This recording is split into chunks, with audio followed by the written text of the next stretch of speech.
Feeling mo ba hindi ka financially well off?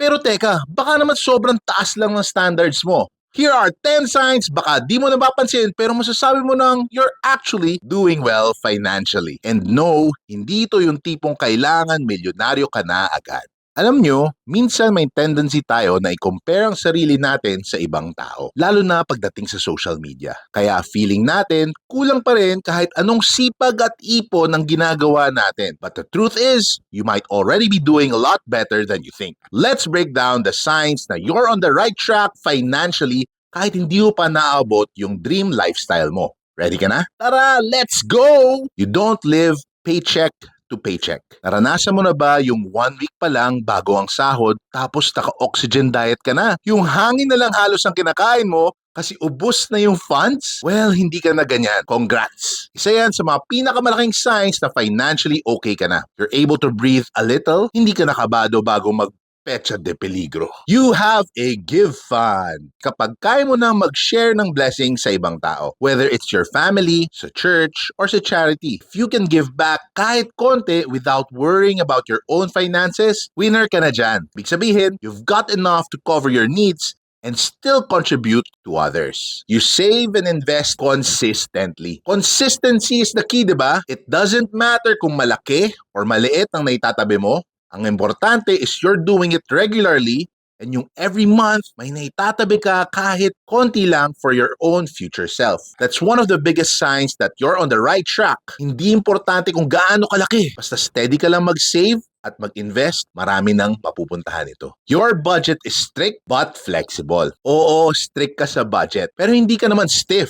In other words, may structure yung spending mo, may sinusunod kang plan, pero marunong kang mag-adjust kapag may kailangan o may biglaang gastusin. That's financial maturity. Wow! Hindi ka natakot mag-alter ng budget as needed without derailing your overall plan. You have funds for leisure and hobbies. Di biro magka-hobby, to be honest. Whether you like to travel, play sports, or collect things, alam natin lahat yan, may gastos lagi. If you can set aside funds para sa mga hobbies or vacation, that's a huge sign na okay na ang financial health mo. Ibig sabihin, you're not just surviving, you're actually enjoying life. Diversifying your investment portfolio. Started from the bank, now you're here. Kung dati sa stocks and mutual funds lang ang alam mo, ngayon you're considering real estate, businesses, or maybe even crypto. Diversification means you're not putting all your eggs in one basket and you're smart with your money and thinking for the long term. You have an emergency fund. Isa sa pinaka-importanting signs na financially stable ka na is may emergency fund ka. Yung kahit anong mangyari, biglang kailangan ng hospital funds, nasiraan ng kotse, or nawalan ng trabaho, you have enough to cover those without getting into debt.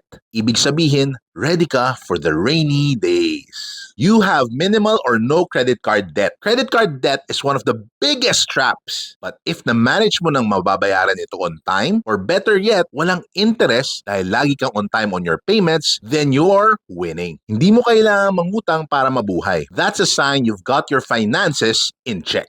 Money doesn't govern your life. Alam nyo ba, many people think money is the root of all evil, but that's not true. It's the love or misuse of money that causes problems. So if you're at a point na money is just a tool para mabuhay ka ng maayos, hindi mo siya kinahuhumalingan, that's a clear sign na you're financially mature and you're not letting money control you. You work because you want to, not because you have to. Lastly, the ultimate sign of financial success is you're working because you love what you do, not because you're forced to. Hindi mo na kailangan magtrabaho just to survive, but because you want to create, inspire, and grow. If you're already at that point, wow!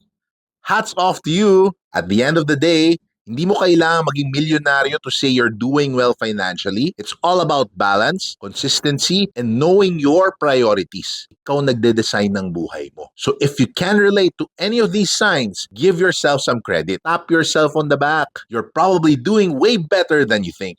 Keep it up. And remember, being financially healthy is a journey, not a race.